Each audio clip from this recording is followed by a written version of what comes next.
Assalamu alaikum and good greetings. So I have been wondering whether there are certain type of people that it's not worth it to spend your time to reply or engage with them. And I've been wondering about this when I have received a certain type of comments or interaction in the comment section. So this is a particular one.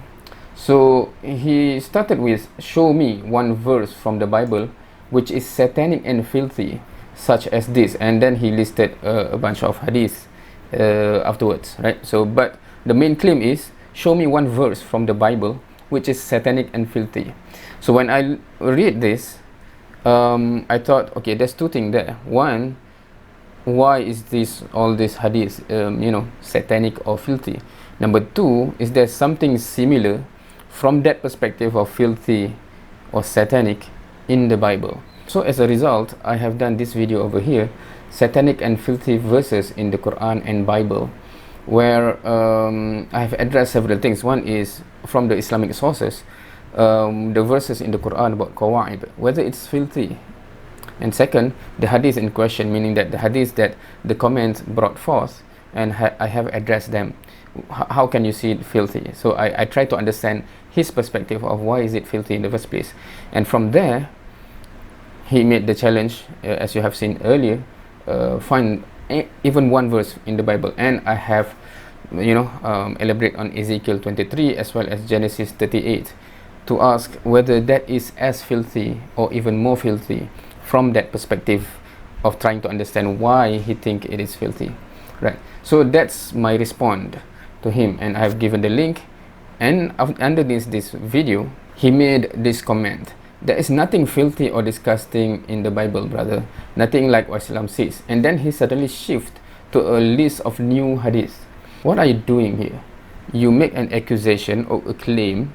I've responded to the list of claims that you have made, and suddenly you just brush it off and totally says there's nothing filthy in the Bible, and then nothing like what Islam says, and totally a different sets of hadiths.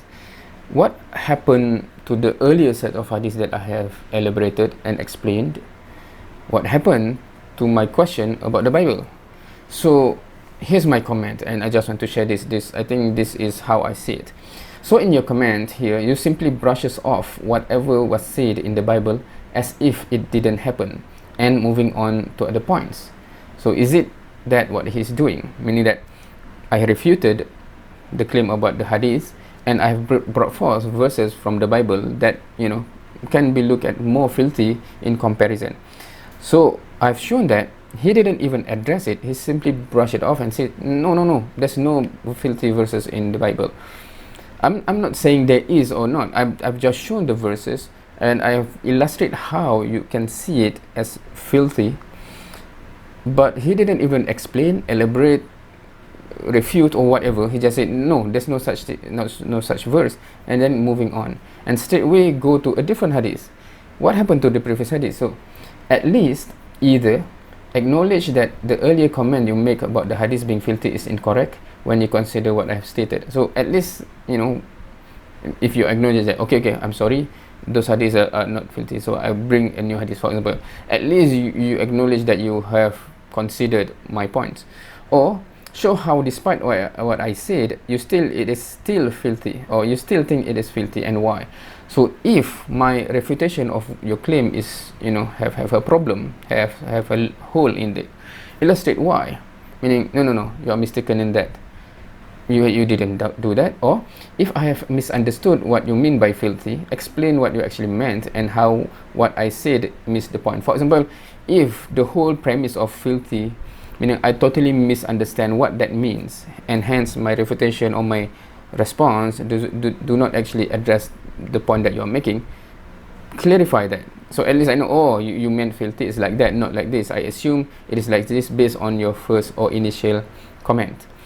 So then I continue. Any of the above at least show that you are willing to consider what others are saying, and you are not here simply to argue, right? So at least that shows that.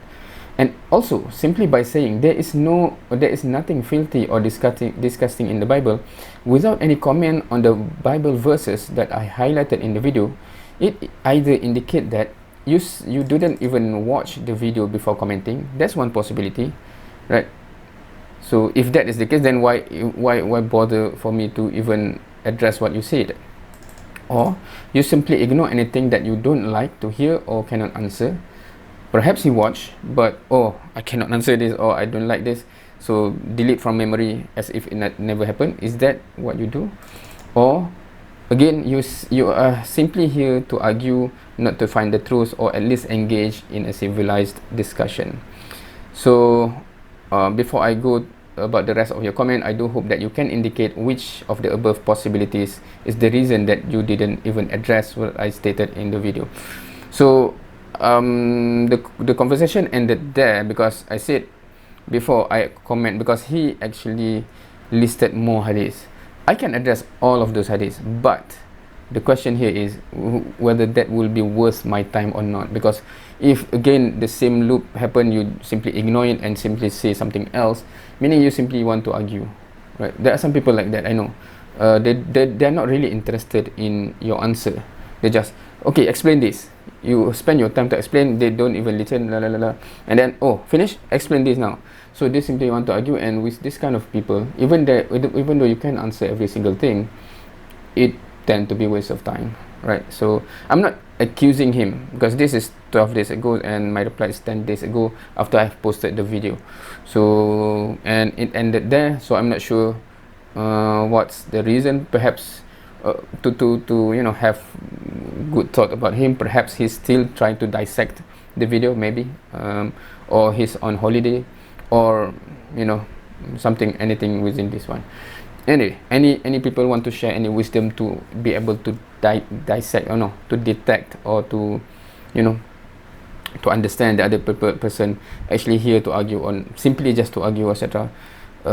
Maybe that would help, because I don't want to really spend my time, wasting my time on those people who are not even, you know, considering what you are saying. They're just commenting to vent out. Perhaps if you are among those category, right, you just want to comment to vent out and you don't want to consider what is the response or the answer, perhaps you should make a disclaimer. This is me just to vent out, and then you can accuse, you can ever whatever, but you are not interested to listen. Just say that thing so that I know that I don't need to respond. You just want to vent out, to let it out of your system, so that you can live your life more peacefully, perhaps, right? Anyway, so that's it for today. Thank you for watching. See you next time.